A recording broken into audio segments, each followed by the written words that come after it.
The streetlight flickered like it was struggling to stay awake, and for a moment it felt as if the whole night was holding its breath. Rain had just stopped, leaving the road slick and shining, reflecting broken pieces of orange light across the empty street.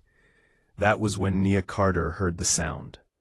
Not loud, not dramatic, just a quiet, aching cry that didn't belong to the dark silence of a forgotten bus stop.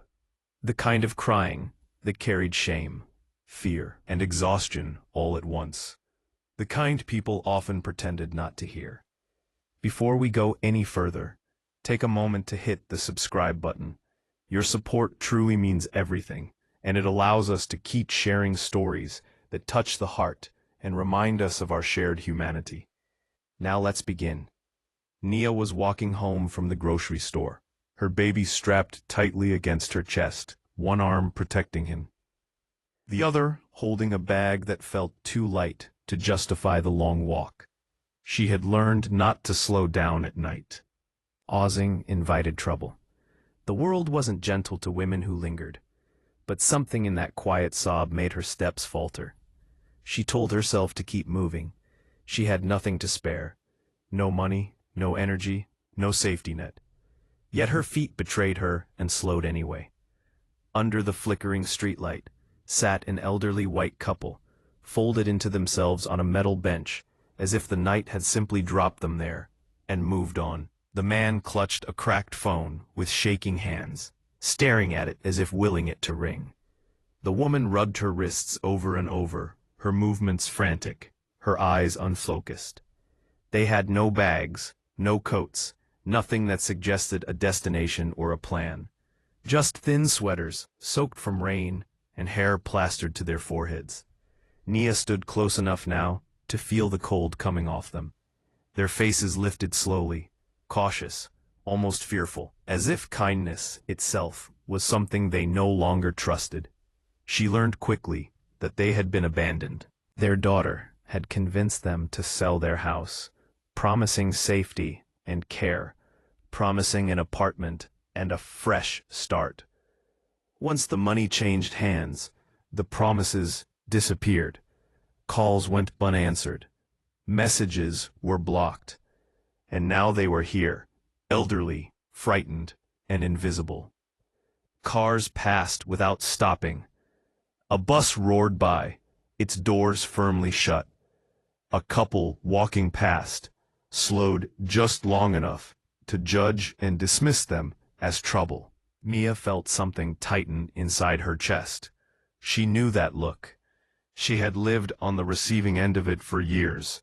She didn't calculate. She didn't weigh consequences. She just acted.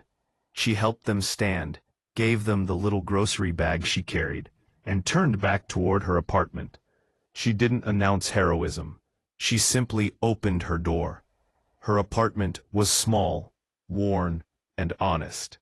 Peeling paint, one mattress, thin walls. She gave the bed to the couple without hesitation. That night, she slept on the floor with her baby, pressed against her side, her hip aching, her mind racing. She listened to their breathing, slow, as sleep finally claimed them, and she wondered if she had just made her life harder or more meaningful. Morning didn't bring regret.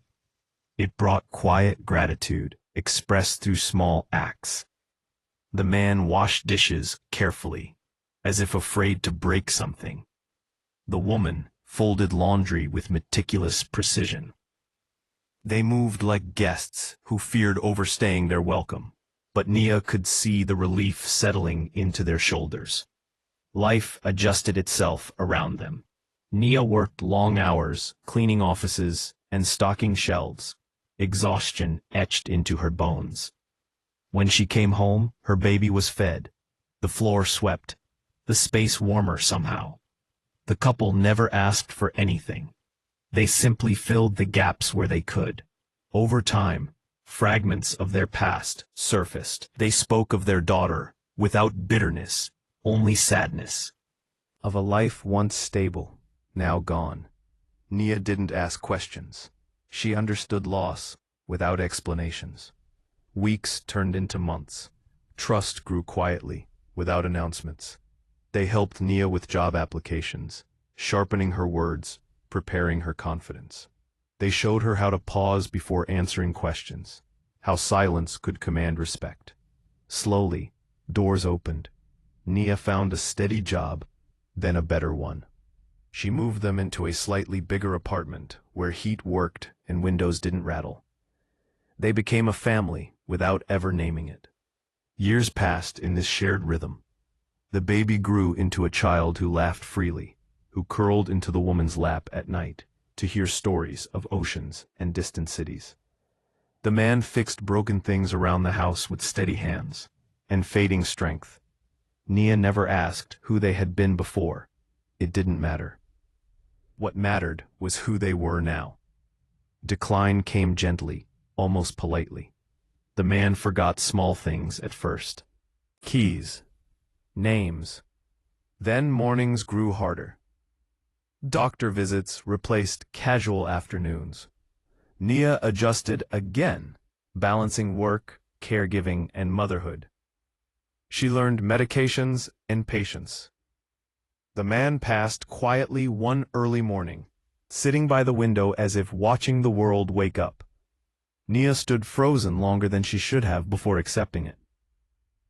The woman followed months later, shrinking inward, her purpose already fulfilled. Nia buried them with dignity. Neighbors whispered. Coworkers attended. Life pressed forward, as it always did. Then the phone rang. A lawyer's calm voice explained that the elderly couple had left an estate. Nia nearly laughed at the idea. She almost said there had been a mistake. Instead, she went to the meeting. The truth rewrote everything she thought she knew. The couple had been quietly wealthy, owners of a large company, observers of human nature. They had lost their daughter not to death, but to greed. When they were abandoned, they watched the world turn away, except for one exhausted single mother who stopped when it cost her something. They left everything to Nia. The daughter fought it viciously, accusing, threatening, unraveling under scrutiny. The law was merciless where character had once failed. Nia didn't celebrate. She stabilized the company, protected workers, paid fairly. She led with empathy shaped by cold floors and long nights. At home, she kept things simple. Photos on the wall, shared meals, stories remembered. When her child asked why they had given her everything, Nia answered with quiet certainty, because they were watching when it mattered. She never forgot sleeping on the floor. She never forgot the bus stop or the flickering light. And she never forgot that the smallest acts of kindness often echo the loudest across time. If this story moved you, let it remind you of something simple but powerful. Character shows up in moments no one applauds. Kindness multiplies quietly. And the good you give when you have little can shape a future you never imagined. If you believe stories like this matter, take a second to like this video and subscribe to the channel, because when we share stories that remind us who we are, we light the way for others walking in the dark.